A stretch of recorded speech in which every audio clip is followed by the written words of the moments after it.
Ils prirent donc Jésus et l'emmenèrent. Il dut porter lui-même sa croix pour sortir de la ville et marcher jusqu'à un endroit appelé le lieu du crâne, Golgotha en hébreu.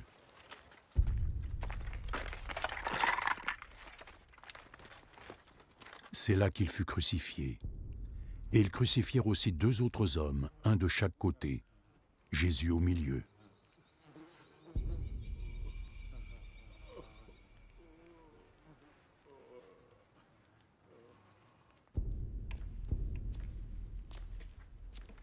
Pilate fit faire un écriteau qu'il fit poser sur la croix. Dessus, il y avait écrit « Jésus de Nazareth, roi des Juifs ».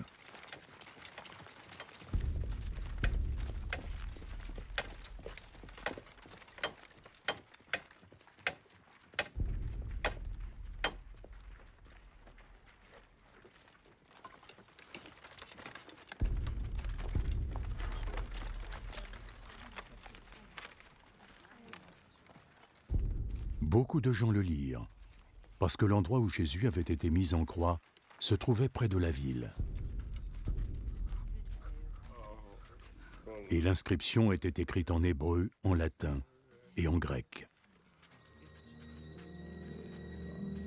Les chefs des prêtres dirent à Pilate, « Plutôt que roi des Juifs, tu devrais écrire à la place. » Cet homme a dit, « Je suis le roi des Juifs. »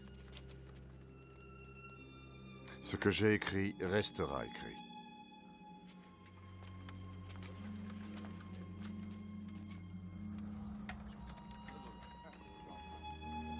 Après que les soldats eurent crucifié Jésus, ils prirent ses vêtements et ils en firent 4 parts, une pour chaque soldat. Ils prirent aussi sa tunique, tissée d'une seule pièce et sans couture.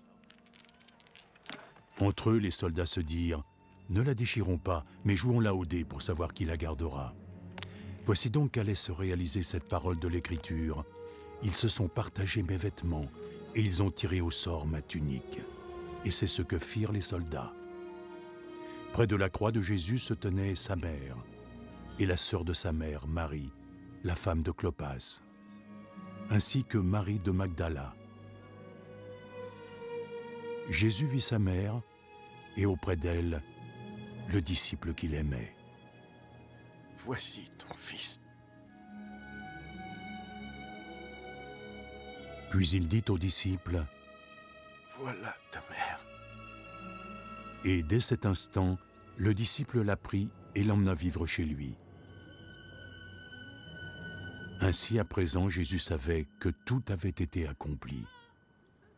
Et afin que l'Écriture se réalise, il dit, «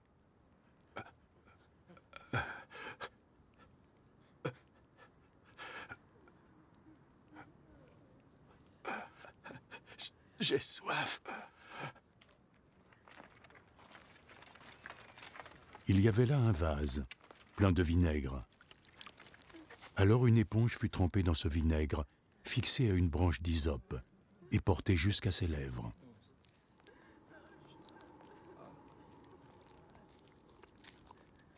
Jésus but le vinaigre.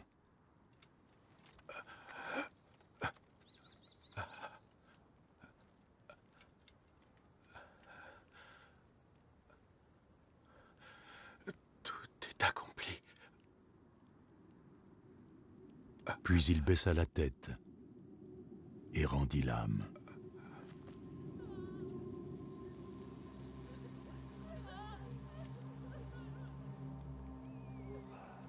Les autorités juives demandèrent à Pilate l'autorisation pour qu'on brise les jambes de ceux qui avaient été crucifiés et qu'on descende leurs corps des croix.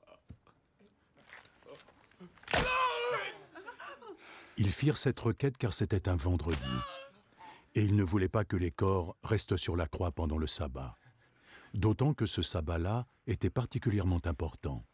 Alors les soldats vinrent et brisèrent les jambes du premier supplicié, puis celles du second des 2 hommes qui avaient été crucifiés avec Jésus. Puis vint le tour de Jésus.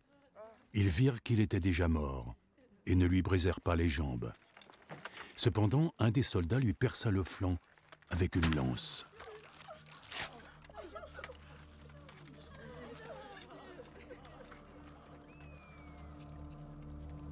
et du sang et de l'eau en sortirent aussitôt.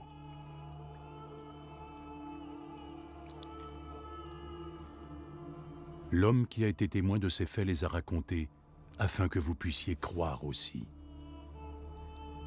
Son témoignage est vrai, et il sait, lui, qu'il dit la vérité. Cela s'est passé de sorte que soit réalisé ce passage de l'Écriture, aucun os ne lui sera brisé. Il y en a d'ailleurs un autre qui dit « Ils le regarderont, lui, qu'ils ont transpercé ».